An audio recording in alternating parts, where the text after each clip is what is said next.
on our panel here today. 4 speakers on our panel here today, and I would ask. I'm going to ask all our panelists to also introduce themselves. If you don't mind giving us your name, your role or affiliation, and then we'll begin our discussion in a minute after that. And so, Ziane, do you mind going first? Not at all. Hi, everyone. My name is Ziane. I use she pronouns.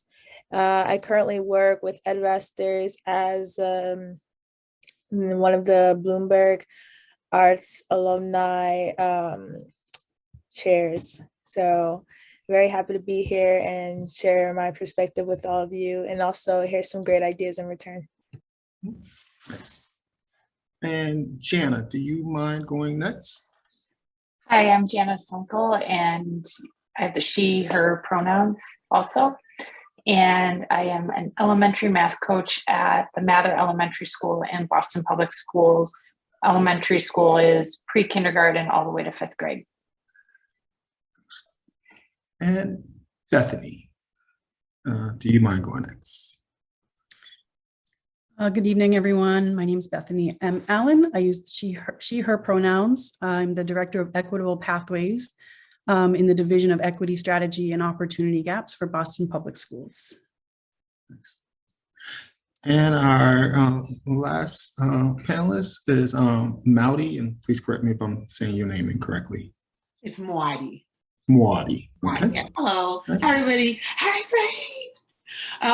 And my name is Moani Davinga. I am a life coach, and for the past several years, I've worked as an instructor with Barts and Arts program with EdVestors, and I am the creator of an online curriculum called Set Up for Your Step Up, a professional development and personal coaching program for young people entering the workforce. I'm also one of the founders of Origination Cultural Arts Center, which is a Boston-based performing arts program. And so before we get started, there are a few things I just wanted to go over for our panelists. And one of the things I may call on one or two of you to kick off the response to the question. However, feel free to add to and build on any of the other panelists' responses. My other thing is I want to mention that, feel free to share any questions or answers or comments you may have in the chat. And if we have time, we will try to get to those. And then lastly, I want to suggest that you all, if this is helpful for you, to put your preference to the speaker view for visual presentation, just so when that person is speaking, that person is the one that shows up on your screen as the primary person. And you can do that typically by clicking on that view box in the top right corner and choosing speaker there. All right, so we have 4 primary questions. And I'm going to ask the panel, and I'm, like I said, I'm going to call on a couple of people, but you all feel free to add to that. My first question that I have here is, we've all been through this pandemic, right? We've all had to adapt and make changes over the last 2 years. What new things or changes have you experienced in your school or done in your work over the last 2 years that you want to continue and make sure doesn't get lost? I want to start off, and I hope I, don't feel like I'm cold calling anymore. I want to start it off with Jana. And so, what are some of the things that you feel like you don't want to lose that you've had to change over the last 2 years? Wow, when I thought about this question before coming to today, it just brought back all the memories of how we adapted, kind of like how the keynote speaker brought up, and thinking about K1 and K2 students and 1st grade students and remote learning and supporting them in the mathematics. So a few of the things really stood out for me was just this idea around thinking about what does engagement in mathematics looks like. And I think that thinking about engagement in the remote setting really pushed us as a community to think more broadly versus a compliance view around engagement. So I thought that was pretty fascinating. And this idea of building relationships. When you got older, kids were easily able to like shut off the computer and like leave, but how do we engage kids and interest them in the exciting things that mathematics has to offer for students? Another thing that popped up was just thinking about the different ways to capture student thinking and how to use technology to do that, that it's not just around kids talking, that how can you use the chat box or how can you use different apps and resources, whether it's a live write or different ways for students to participate versus just talking with words. So I think it pushed us to expand those ideas too. And then just this idea, I won't forget with just thinking about kindergartners around how do we support kindergartners with counting sets of objects when so much of our work is around observing students as they work and how that was challenging to do in a remote setting, but finding resources, whether it be Jamboard and watching a kid touch the screen and move the objects or creating videos or using Seesaw or other resources, just finding ways to bring those experiences that we had daily in the classroom of being able to observe students as they work, trying to find ways to use technology to do that. So although we are back full in person, all students are in the school building, not losing some of that technology that some students really was really helped with access points. So just thinking about engagement, capturing student variety of different ways to capture student thinking, and then also just expanding our view around what does participation and engagement in a math lesson look like. Bethany, I'm interested in what you may have to say to this, particularly as you work with respect to equity and equitable pathways. What your response to this might be. Sure. So one thing to note from the beginning is that I joined BPS in January of 2021. So sort of already, full-blown pandemic, and also many initiatives that had been envisioned and implemented in response to the pandemic. So sort of adaptations. So most of my work has really been from day one with initiatives that were meant to, if Jennifer alluded to this in her comments, but we're meant to address this, what we were then having a lot of conversation around, the idea of learning loss because of the pandemic. And, eventually we started to shift our language there. We realized, that was extremely deficit-based, and we started talking about interrupted learning or disrupted or unfinished instruction and things like that. And one of the things that I found really interesting, I thought those things maybe were better, but I think that still subconsciously we had those terms kind of subconsciously led us to thinking about these inequities that we were seeing as something that were somehow started at the beginning of the pandemic and would somehow end when the pandemic ended. And we all know that's not true, right? We all know that's not true. We all know that the pandemic illuminated and highlighted and exacerbated inequities that had existed for, a long, long time before the pandemic, and really since the beginning of public education, right? And so thinking that we are going to, in a lot of the conversation that we just heard from the keynote, thinking that we are going to innovate something that is going to correct what has taken centuries to form, right? It's not just infeasible, but it's actually setting us up in many ways to fail. And so I think, one of the things that we need to do, I'm not suggesting that we don't think about innovation or think about how we might do things differently. There have been a lot of great innovations and a lot of responses to these inequities that were highlighted through the course of, especially early in the pandemic, right? There were a lot of, Jana just talked about the sort of way that folks kind of sprung into action to figure out how to do this and how to make this work for young people. And I don't want to take away from any of that. I think that what we did also do is it heightened our understanding that we really needed to look at an equity analysis of everything that we were doing. So anytime we were going to try a new innovation, what's the equity analysis? What equity analysis has been done? So it really did, I think, force us in some ways, not just COVID, but also the movement for Black Lives that really we didn't have anywhere to hide, right? We had to think about equity whenever we were, talking about any new initiative or even existing initiatives. And I think that's something that, there was a great response from the community, right? The community loved that kind of opportunity to be involved in that sort of the democracy piece, right? That we were also talking about in the keynote. And I think that it's created a higher standard within BPS, right? Around doing this kind of equity analysis, and the community expects it of us.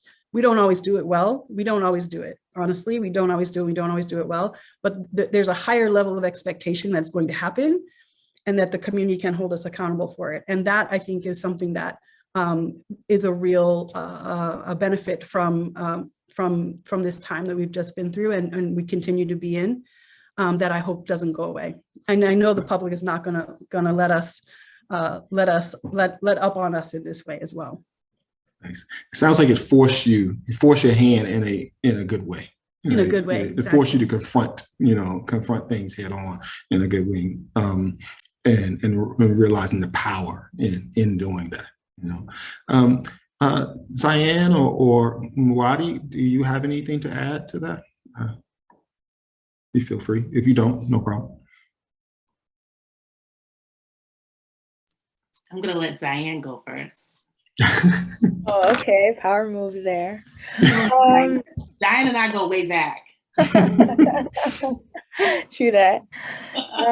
I would say that throughout this time frame of the pandemic, where we had to adapt to more virtual learning and basically more of a virtual reality, I would say something that has really benefited us all is a bit more flexibility, a bit more empathy and understanding. Like, okay, you can do this, or you can't be in all these places at once. Because before it was like, okay, I need you to be here at this time. This is our segment of the day. Let's get this done. But during that time frame, and even now, as we're emerging out of it, we see more, okay, yeah, I understand you have multiple commitments and responsibilities. Let's just try to make this work. So that's something that I hope will continue. Thanks.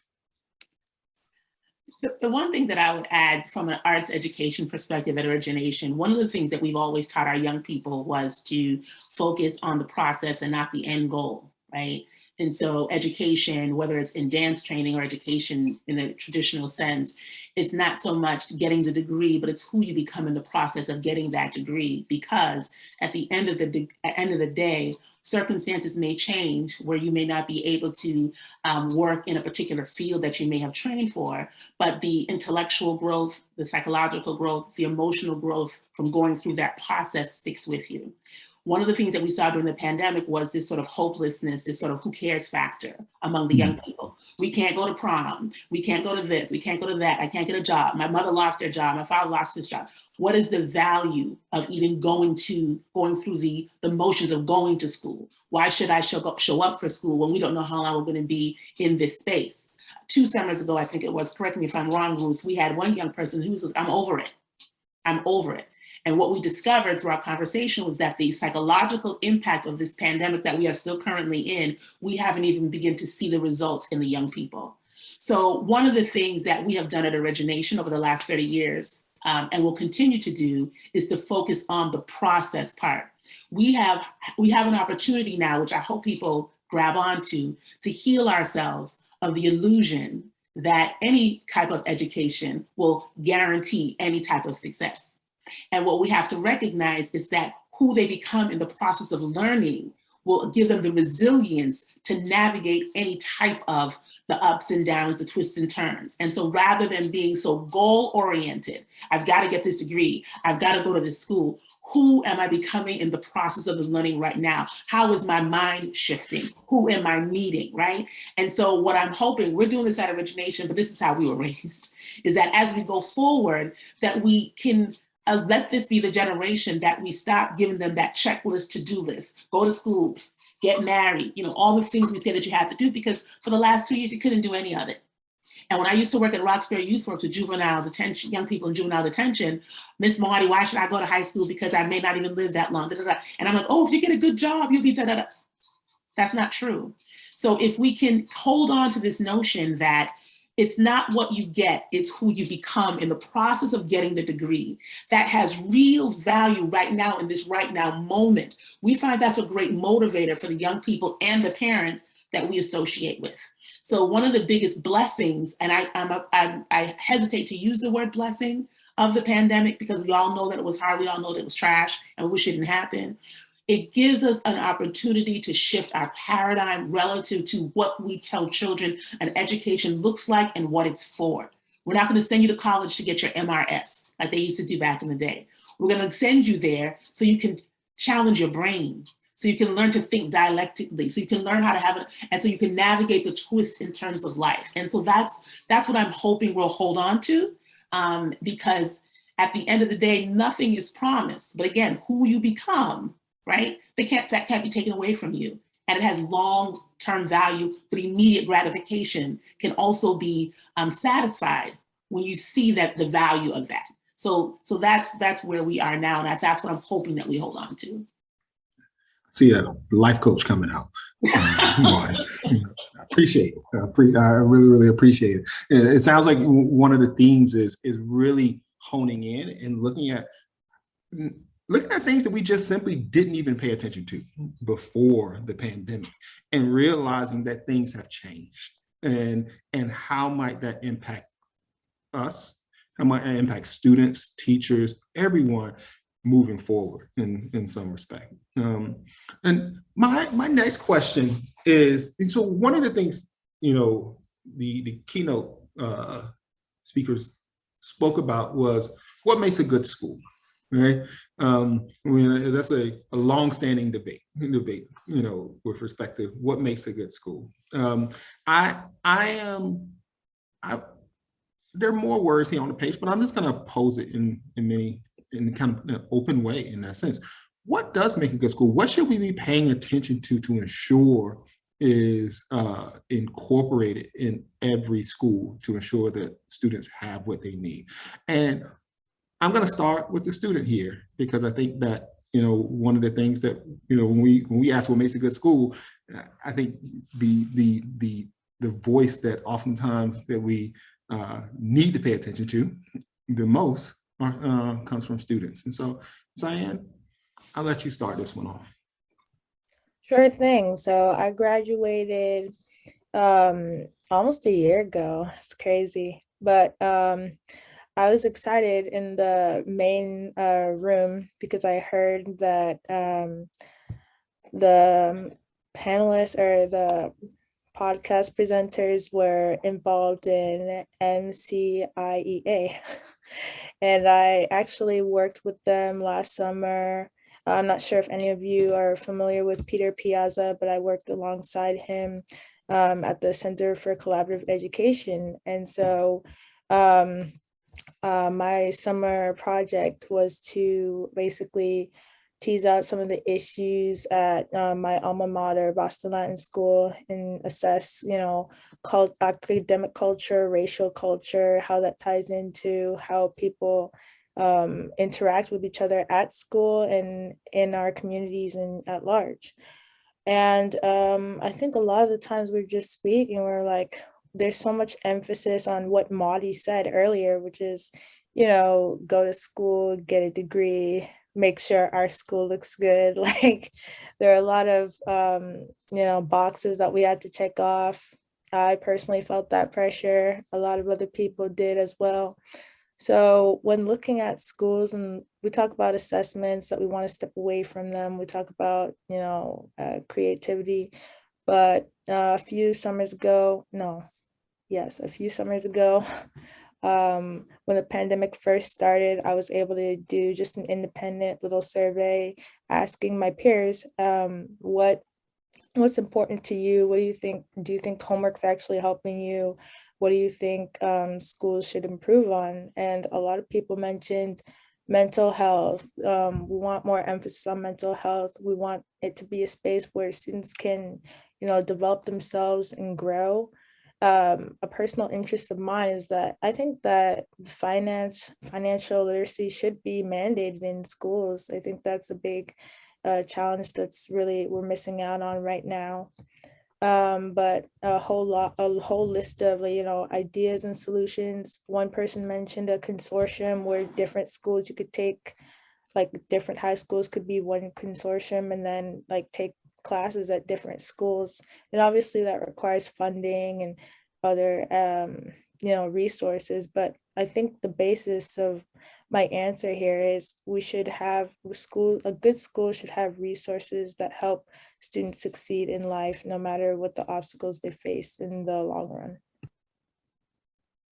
Excellent. It sounds like, in some respects, you're saying a good school makes sure that students are able to thrive, and after they leave that space, in that sense.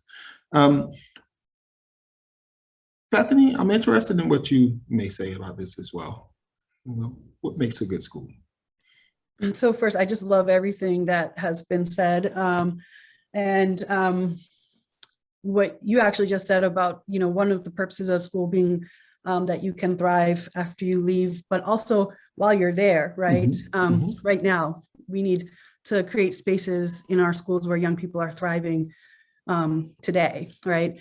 And Muadi, something you said reminded me, and actually I'm a huge fan of origination. My kids were dancers with gymnastics back in the day, so very familiar, been to originations and had, friends who've gone through that program as well. So huge fan.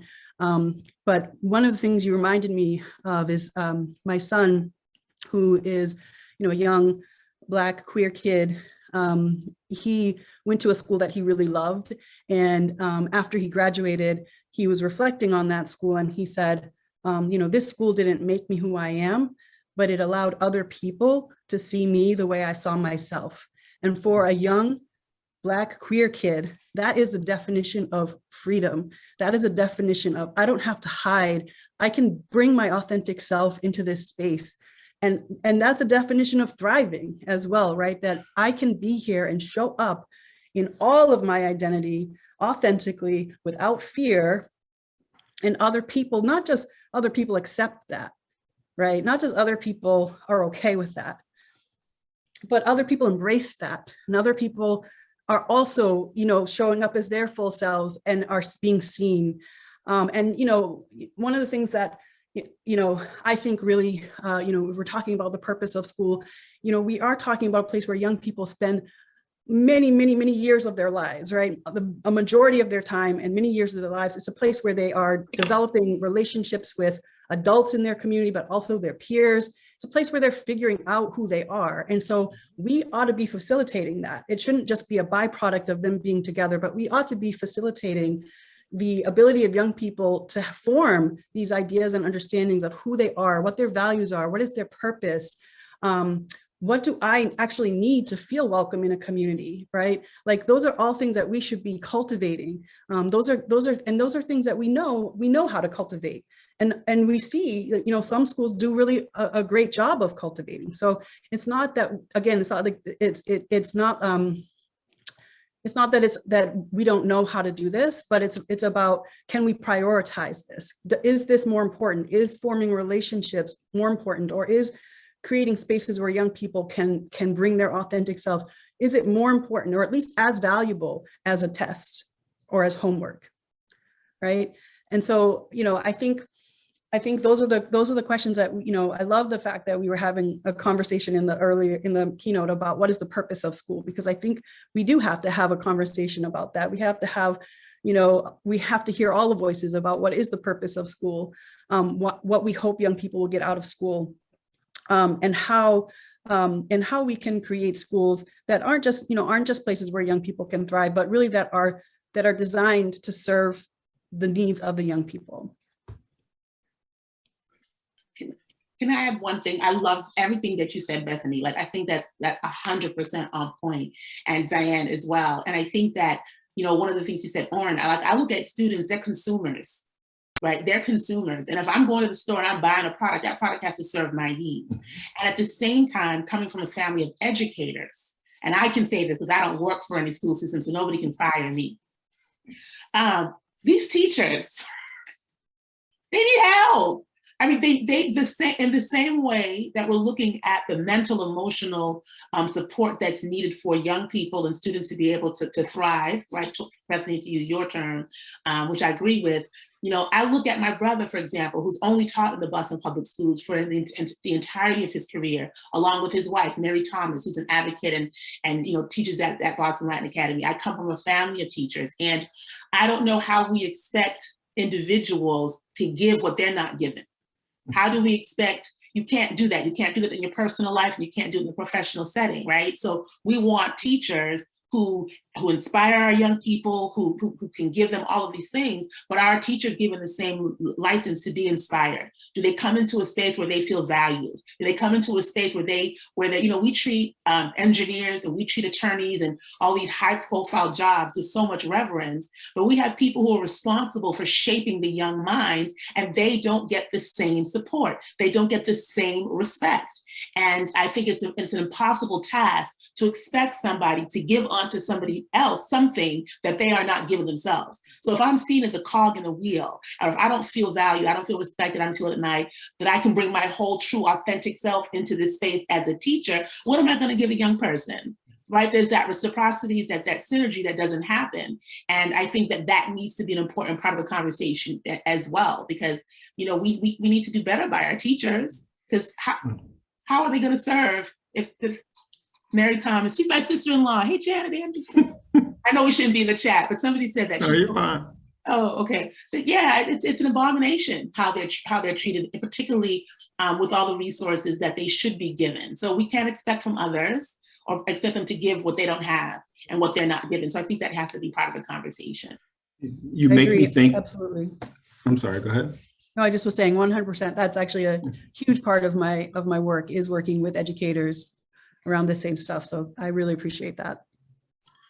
It makes me think of, I have a number of friends who are psychologists or therapists and counselors. And every therapist needs a therapist. And if you're not a therapist, if you don't have a therapist, if your therapist doesn't have his own therapist, run. because they're not getting what they need in order to be able to give you what you need in that sense. And we are running out of time with this great conversation. And so we probably have about 3 or 4 more minutes. And so, the next couple questions are going to keep short in that sense. And so my next question is, how would you describe the needs of your peers? And this is, the question for I'm going to start off with Jana, partly because of how we just ended, right? How would you describe the needs of your peers? What is it that your peers may need at this time? What the panelists just said, time. The time that we have as teachers is very sacred, and finding the time to collaborate. We have one CPT, a common planning time of meeting. It's about 48 minutes, which ends up being about 40 minutes. And so finding the time to do that deep and rich work is really important. And really trying to find work, whatever that work is, just trying to maximize it. It was interesting hearing one of the keynote speakers talking about how in the US, I think he said 40%, that the US teachers work 40% more than in other countries or something like that, or maybe it was 40% of other countries.